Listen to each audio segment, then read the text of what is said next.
Ngayon ay pag-uusapan natin ang heograpiyang pantao. Ano nga ba ang heograpiyang pantao?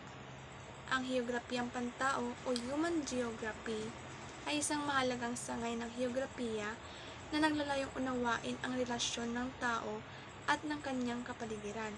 Ito ay tumutok sa pag-aaral ng mga aspeto ng buhay ng tao na may kaugnayan sa kapaligiran. Tulad ng una, distribusyon ng populasyon. Ang pag-aaral ng distribusyon ng populasyon ay naglalayong unawain kung paano ang mga tao ay nakakakalat sa iba't ibang lugar sa mundo.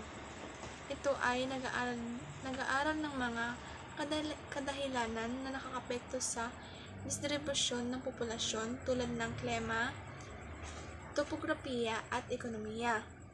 Pangalawa ay kultura. Ang pag-aaral ng kultura ay naglalayong unawain kung paano ang mga tao ay may iba't ibang kultura at kung paano ito nakakapekto sa kanilang buhay. Ito ay nag-aaral ng mga aspeto ng kultura tulad ng wika, relihiyon at mga tradisyon. Pangatlo naman ay relihiyon. Ang pag-aaral ng relihiyon ay naglalayong unawain kung paano ang mga tao ay may iba't ibang paniniwala at kung paano ito nakakapekto sa kanilang buhay. Ito ay nag-aaral ng mga aspeto ng relihiyon tulad ng mga ritual, mga sagradong lugar, at mga paniniwala. Pang-apat naman ay wika. Ang pag-aaral ng wika ay naglalayong unawain kung paano ang mga tao ay may iba't ibang wika at kung paano ito nakakapekto sa kanilang buhay. Ito ay nag-aaral ng mga aspeto ng wika tulad ng mga dialekto, mga slang at mga pinting. Next naman ay kabuhayan. Ang pag-aaral ng kabuhayan ay naglalayong unawain kung paano ang mga tao ay nakakuha ng kabuhayan at kung paano ito nakakapekto sa kanilang buhay.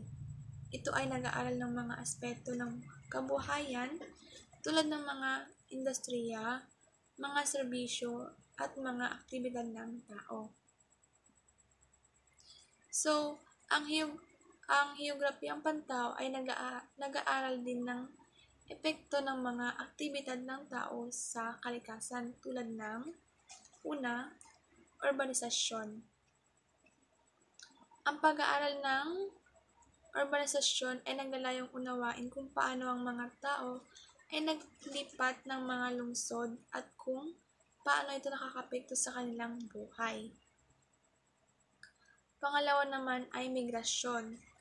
Ang pag-aaral ng migrasyon ay naglalayong unawain kung paano ang mga tao ay naglipat sa iba't ibang lugar sa mundo at kung paano ito nakakapekto sa kanilang buhay.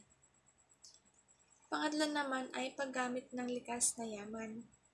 Ang pag-aaral ng paggamit ng likas na yaman ay naglalayong unawain kung paano ang mga tao ay gumagamit ng likas na yaman at kung paano ito nakakapekto sa kanilang buhay.